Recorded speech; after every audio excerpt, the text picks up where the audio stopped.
جی ناظرین، نصف رمضان گزر چکا ہے اور آپ کو اب رجسٹر ہو گیا ہوگا کہ پیغام رمضان میں شجاع الدین شیخ صاحب رمضان کے پیغام کو کس طرح سے ایکسپلین کرتے ہیں۔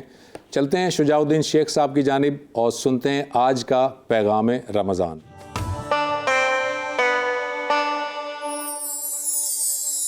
الحمدللہ رب العالمین والصلاة والسلام علی سید الانبیاء والمرسلین اما بعد اعوذ باللہ من الشیطان الرجیم بسم اللہ الرحمن الرحیم وَيَدَوْ عَنْهُمْ إِسْرَهُمْ وَالْأَغْلَالَ الَّتِي كَانَتْ عَلَيْهِمْ صدق اللہ العظیم۔ اللہم صلی علی محمد وعلی آل محمد وبارک وسلم۔ رب اشرح لی صدری ویسر لی امری واحلل عقدۃ من لسانی یفقہوا قولی واجعل لی وزیرا من اہلی آمین یا رب العالمین۔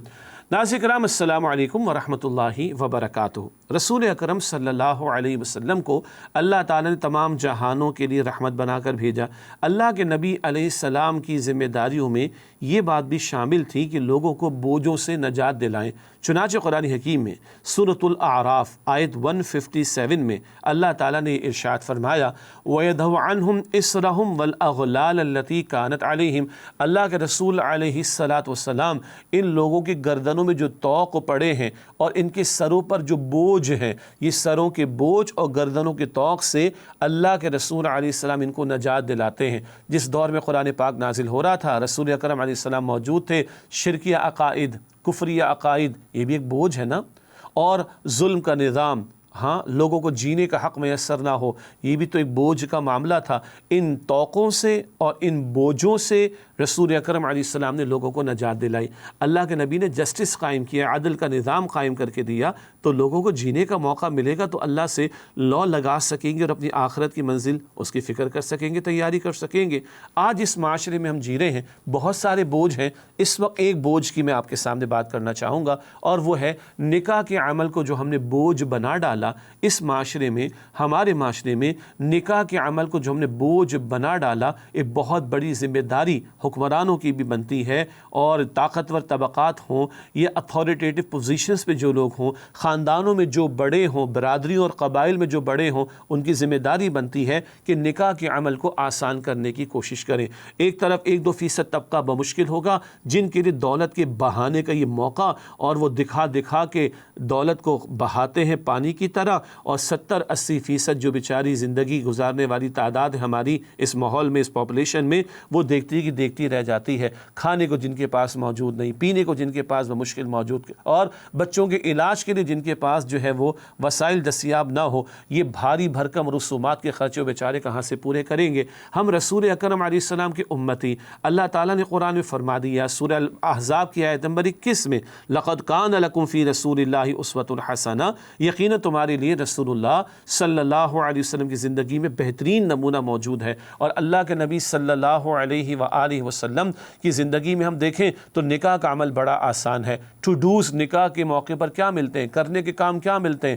رسول اللہ علیہ السلام کے دور میں نکاح کا انعقاد ہوتا، مسجد میں بھی انعقاد کا تصور موجود ہے، نکاح کا انعقاد ہوتا، نبی علیہ السلام خطبہ عطا فرماتے، چند آیات کی تلاوت فرماتے، واعظ و نصیحت فرماتے، چھوارے تقسیم کیے جاتے، مہر ادا کرنے کا اہتمام ہوتا، اور ایک دعوت ولیمے کی اس کا اہتمام ہوتا۔ بس بھائی، اور تو کچھ نہیں ملتا ہمیں، ہاں اور تو کچھ نہیں ملتا۔ پھر پوری زندگی ہے، شوہر پر کفالت کی ذمہ داری ہے، گھر کی ملکہ عورت کو بنایا گیا اور مرد کے اوپر بھاری ذمہ داری کفالت کی ڈالی گئی۔ یہ بات اللہ کے دین سے ہمیں واضح طور پر معلوم ہے۔ باقی ہمارے معاشرے میں، اور کراچی سے لے کے خیبر تک دیکھ لیں، ایک عجیب تومار ہے رسومات کا۔ منگنی کی رسومات ہیں، چھوٹی منگنی، درمیانی منگنی، بڑی منگنی، گرینڈ سلیم منگنی، اور جناب پھر شادی کا موقع بھی، یعنی نکاح کا موقع بھی دور ہے تو بقرعید کے بکرے بھی ڈسٹریبیوٹ ہو رہے ہیں، لڑکی والوں کی طرف سے بکرے جا رہے تیار کر کے لڑکے والوں کے ہاں، اور جناب جوڑوں کی بھرمار لگی ہوئی ہے۔ جب موقع قریب آئے گا، مہندی بھی ہے، اپٹن بھی ہے، مایو بھی ہے، گرینڈ سلیم پروگرامز بھی ہیں، میوزیکل پروگرامز بھی چل رہے ہیں، ایک دوڑ لگی ہوئی ہے، ایک مصیبت پیدا کر دی ہے، فائرنگ کر کے محلے والوں کو پریشان بھی کرنا ہے۔ بڑے بڑے پڑھے لکھے، میں تو کہتا ہوں پڑھے لکھے، پھر وہ جہالت پر اتر آتے ہیں۔ 2 بجے جناب بارات آ رہی ہے تو فائرنگ کی جا رہی ہے، پورے محلے کو جگایا جا رہا ہے، بم پھاڑے جا رہے، کیا جنگ ہو گئی، کیا ہو گیا؟ آخر بیڑا غرق کر کے رکھا ہوا ہے۔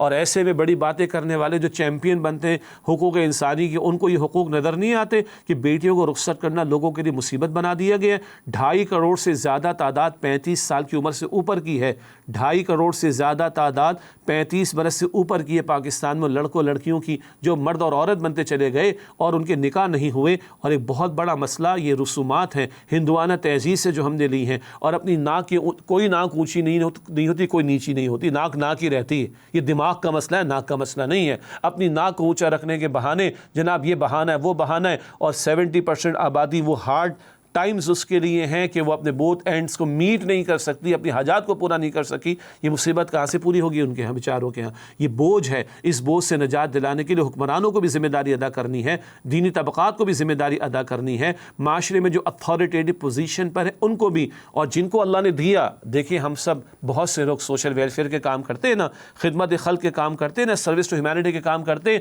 تو اکثر کاموں میں پیسہ خرچ ہوتا ہے۔ میں عرض کرتا ہوں بھائی یہ ایک ایسی سوشل ویلفیئر ہے کہ بس پیسہ روک لو، آپ کے میرے پاس جیب بھری ہوئی ہے، الحمدللہ رب العالمین، روک لیں، ہماری بیٹیوں کے نکاح سادگی سے ہو جائے۔ جہیز کا کوئی تصور نہیں۔ جس ماں باپ نے بیٹی کو پال پوس کے کسی کے حوالے کر دیا، ان سے اور کیا تقاضا کیا جائے؟ کفالت کی ذمہ داری مرد پر ہے، وہ مرد بنے، ہاں ذمہ داری کو اون کرے اور ساری کفالت کی ذمہ داری کو ادا کرے۔ کوئی مصیبت ہم نے پال رکھی ہے ساری۔ بہرحال جن کو اللہ نے دیا وہ اپنی بیٹیوں کو سادگی سے رخصت کریں، بیٹوں کا ولیمہ بھی کریں، مناسب حال انداز سے کریں، تاکہ بہت سے لوگ جو کچھ افورڈ نہیں کر سکتے ان کو ملے گا کہ ہاں دس از دا رول ماڈل۔ اگر یہ افورڈ کر سکتے تو انہوں نے سادگی سے کیا، تو ہمارے بیٹے اور بیٹیوں کی شادیاں سادگی سے ہو جائیں گی، تو کوئی ناک کا مسئلہ نہیں آئے گا، کوئی دماغ کا مسئلہ نہیں آئے گا۔ یہ بہت بڑی سوشل ویلفیئر ہے۔ اور سچی بات عرض کروں، نکاح ہم نے مشکل کر دیا، زنا آسان ہو گیا۔ مخلوط تعلیمی اداروں میں بیڑا غرق ہے، میڈیا کے اوپر بیڑا غرق ہو رہا ہے، ماحول کے اندر بیڑا غرق ہو رہا ہے، آرٹ آف میرج جو تعلقات ہیں وہ زنا کے تعلقات ہو رہے ہیں، اور معاشرہ گندگی کا ڈھیر بن رہا ہے۔ نکاح مشکل ہوا، زنا آسان، معاشرہ برباد۔ عزتیں بچانی ہیں، جوانیاں بچانی ہیں لٹنے سے، حیا کی حفاظت کروانی ہے، صحت کے امراض سے اپنے آپ کو بیماریوں سے بچانا ہے، نکاح کو آسان کرنا پڑے گا، تبھی زنا کے راستے بند ہوں گے۔ اللہ ہماری حیا کی حفاظت فرمائے اور ہمت دے کہ سنت کی تعلیم کے مطابق سادگی سے نکاح کے معاملات کو ہم انجام دیں اور زنا کے راستوں کو ہم بند کریں، ان سے اللہ ہماری حفاظت فرمائے۔ آمین یا رب العالمین۔ وآخر دعوانا الحمد للہ رب العالمین، والسلام علیکم ورحمۃ اللہ وبرکاتہ۔